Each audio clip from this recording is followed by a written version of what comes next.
Hello, on the screen is a summary of what I will go over in this video. Make sure to watch to the end so you don't miss anything.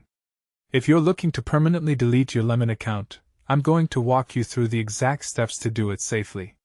Step 1. First, log into your Lemon account using your email and password. Make sure you're on the official Lemon website or app to avoid any security issues. Once you're logged in, navigate to your account settings, usually found by clicking your profile icon in the top right corner. Step 2. Look for the Account or Privacy Settings section.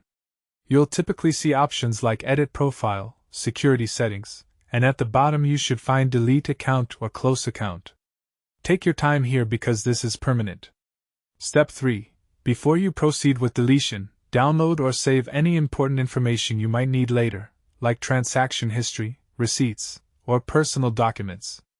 Once your account is deleted, all this data will be gone forever, so don't skip this step. Step 4. Click on the Delete Account option and read through any warnings or confirmations that appear. Lemon might ask you why you're leaving or offer to temporarily deactivate instead of fully deleting. If you want permanent deletion, select that option. Step 5. You'll likely need to verify your identity by entering your password again or confirming through an email link they send you. Check your inbox and follow those instructions carefully to complete the deletion process.